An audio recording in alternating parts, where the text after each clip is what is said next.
अभी इसकी ट्यूशन वाली मैडम का फोन आया था। वो कह रही थी कि शनाया इतने दिनों से ट्यूशन क्लास में आई ही नहीं है। शनाया, मेरे ऑर्डर्स याद है ना? हाँ जी दीदी, वो मेरा मतलब है मैम। पर तुमने अपना बैग क्यों पकड़ाया है इसको? तुम ऐसा करो, मुझे अपने सारे क्लासमेट्स का जरा नंबर दो। बच्चे हैं, मस्ती तो करेंगे ही। हाँ, फिनिश, मैं जीत गई। जा रूम से मेरी पजल वाली गेम लेके आ। सारा दिन पहले ट्यूशन क्लास में दीदी के क्लासमेट्स मुझ पे अत्याचार करते हैं और घर पे दीदी खुद।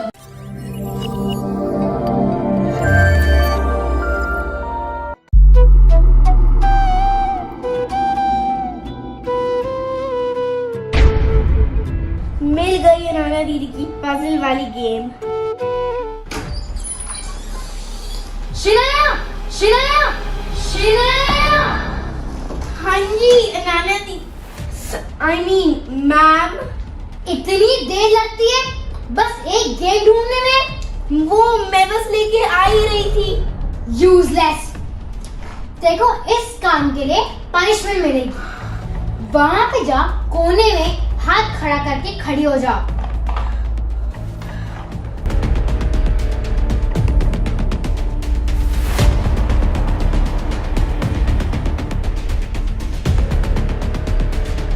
जब तक मैं ना कहूं, यहाँ से हिलियो भी मत।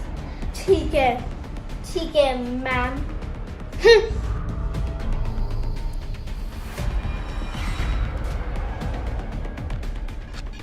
सियान, चल पार्क चलते हैं। शनादी को भी देखी चले? नहीं, वो बिजी है। Later. नाना दीदी देख तो नहीं रही, हाथ नीचे कर लेती हूँ। वो लगते भी आ रहे। अरे शनाया, बेटा तुम ऐसे हाथ ऊपर करके क्यों खड़ी हो? Later that same evening. Ananya, हम पहले ही इतने परेशान हैं कि शनाया को तुम्हारे क्लासमेट बुली करते हैं, तंग करते हैं, उस पर अत्याचार करते हैं। और उनका तो खैर क्या ही करना था, तुम खुद अपनी बहन को इतना तंग करती हो, उस पर अत्याचार करती हो। पापा, मैं तो बस मस्ती कर रही थी। बेटा ये कैसी मस्ती जो किसी का दिल दुखाए? तुम्हें पता तो है शनाया आजकल कितनी परेशान रहती है, कितनी मुश्किल से गुजर रही है, कितनी स्ट्रेस में रहती है। पर मम्मा, ये तो नॉर्मल है, सबके साथ यही होता है। जब मैं छोटी थी, मेरे सीनियर्स भी मुझसे यही करते थे। बेटा, होता तो मेरे साथ भी यही था, मेरे सीनियर्स भी मेरे साथ यही करते थे। बट इसका मतलब ये तो नहीं जो सब करें वो राइट हो, वो रॉन्ग भी तो हो सकता है। और वैसे भी जो चीज किसी को हर्ट करे, किसी का दिल दुखाए, वो कभी भी ठीक नहीं हो सकती। जो तुम्हारी सीनियर्स ने तुम्हारे साथ किया वो गलत था, जो तुम शनाया के साथ कर रही हो वो भी गलत है। और कोई भी गलत चीज को रिपीट नहीं करना चाहिए बेटा, उनकी गलतियों से सीखना चाहिए। सॉरी मम्मा, सॉरी शनाया।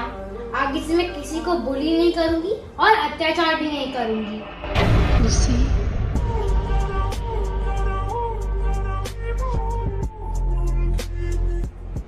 चलो, हमने एक बुली करने वाले बच्चों को तो सुधार दिया, पर बाकियों का क्या करें? तुम्हारा मतलब है अनान्या के क्लासमेट्स को? हाँ जी, उनको तो मैं संभालूंगी। आप कोई बुली करके दिखाए मेरी बहन को। The next day.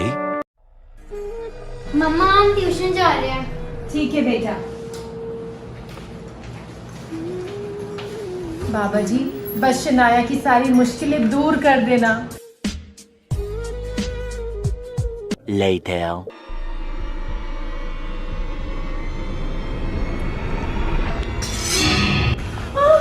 ये क्या हुआ नाना बेटा? ये क्या हुआ? मेरी क्लासमेट्स ने शनाया को फिर से बुली और अत्याचार किया, तो मैंने उनको ढूंढ दिया। क्या? बेटा आपको ऐसा नहीं करना चाहिए था। मेरी बात समझने की कोशिश करो। किसी भी चीज का सलूशन मार पिटाई नहीं होती। आपने उनको मारा, उन्होंने आपको मारा, दोनों को चोट लगी, पर नतीजा क्या निकला? किसका फायदा हुआ? कुछ भी नहीं। मम्मा, पर हमारी ट्यूशन टीचर इस बात पे इम्पोर्टेंस नहीं दे रही थी और मेरे क्लासमेट्स बार बार शनाया को बुली करने का मौका ढूंढ रहे थे और उन्होंने शनाया को फर्स्ट बेंच पे भी नहीं बैठने दिया। और मम्मा, लास्ट बेंच पे तो मेरे को मैम की आवाज भी नहीं सुनाई दे रही थी। मेरी ये पूरी क्लास वेस्ट भी हो गई।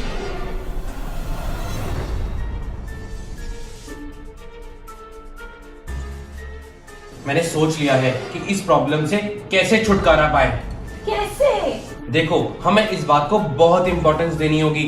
हमने इसकी ट्यूशन टीचर को बोल के देखा, हमने उन तीनों के पेरेंट्स को बोल के देखा, लेकिन अब तो हद ही हो गई। अब ये हाथापाई करके आई है, मार कुटाई करके आई है, पर कोई सलूशन नहीं निकला। अब इस बात को इंपॉर्टेंस देना बंद कर दे क्या? मतलब ये कि तुम तंग होती हो, परेशान होती हो, बुली होती हो, इसलिए तुम्हें वो लोग और बुली करते हैं और तंग करते हैं। तो मैं क्या करूं पापा? डरना छोड़ दो, ऐसे बिहेव करना छोड़ दो। ऐसा समझो कि वो लोग क्लास में हैं ही नहीं, वो लोग तुम्हारे लिए एग्जिस्ट ही नहीं करते। वो तुम्हें फर्स्ट रो में बैठे नहीं देते तो मैम से कह के एक एक्स्ट्रा सीट लगवा लो। वो तुम्हारा होमवर्क चेक करने के लिए मांगे तो बोल दो मैंने तो होमवर्क किया ही नहीं। वो तुम पर हंसते हैं तो हंसने दो, 1-2 दिन लगेंगे, देखना फिर सब ठीक हो जाएगा। ठीक है पापा, फिर मैं ऐसे ही करूंगी। The next day,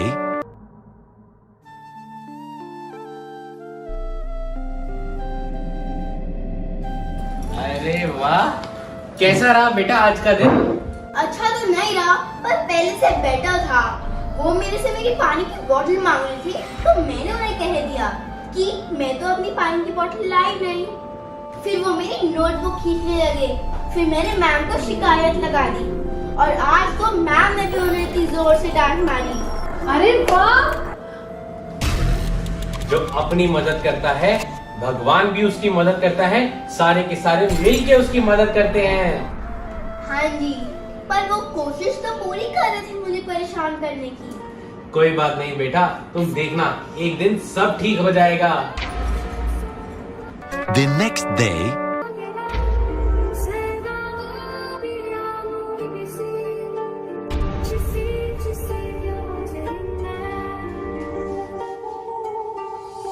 ये क्या हुआ शनाया बेटा, तुम इतने परेशान क्यों हो? पापा, ट्यूशन में तन्वी दीदी, अबे भैया और पायल दीदी ने ट्यूशन के सभी बच्चों को अपने साथ मिला लिया है। आज जब मैम ट्यूशन से बाहर गई तो सब बच्चे मेरे अराउंड घूम के मेरा मजाक उड़ा रहे थे, मेरे पे हंस भी रहे थे।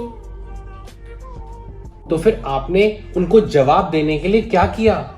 पहले तो मैंने इग्नोर करने की कोशिश की, लेकिन फिर मेरे को रोना आ गया। पापा, मैं 3 बच्चों को तो इग्नोर कर सकती हूँ, लेकिन पूरी क्लास को कैसे इग्नोर करूँ? मुझे नहीं जाना है ट्यूशन। बेटा, अभी तो लड़ाई शुरू हुई है, इतनी जल्दी हिम्मत मत हारो।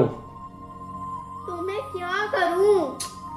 बेटा हिम्मत रखो, अपने आप पर कॉन्फिडेंस रखो। अगर पूरी दुनिया भी आपके अगेंस्ट खड़ी हो जाए तो भी मत डरो, तो भी अपनी लड़ाई लड़ो। जब तक तुम सही हो, तुमने किसी का बुरा नहीं किया, तुम्हें डरने की कोई जरूरत नहीं है। मेरे कहने पर एक बार और ट्राई करो। ओके पापा। the next day,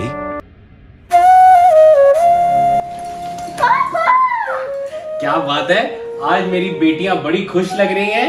बात ही खुशी की है पापा, आज सब लोग दीदी और मेरे पे मिलकर हंस रहे थे। अच्छा, तो फिर क्या हुआ? फिर क्या, फिर हम भी जोर जोर से हंसना शुरू हो गए। फिर वो लोग कंफ्यूज ही हो गए, फिर वो भी अपनी सीट पे जाके बैठ गए। इसके बाद तो किसी ने मुझसे कुछ नहीं कहा। ये तो बहुत ही अच्छी बात है। the next day, पापा, आज तो कमाल ही हो गया। ना ही अनाना दीदी के क्लासमेट्स ने मुझे तंग किया, ना ही किसी और ने। उन्होंने अपनी पढ़ाई की और मैंने अपनी, और फिर हम घर आ गए। क्या बात है, मैंने कहा था ना शनाया, एक दिन सब ठीक हो जाएगा। Thank you so much video को पूरा देखने के लिए। गाइस, बहुत ही गुड न्यूज है, हमने हमारा लॉन्च कर दिया न्यू चैनल RS1313 फूडी।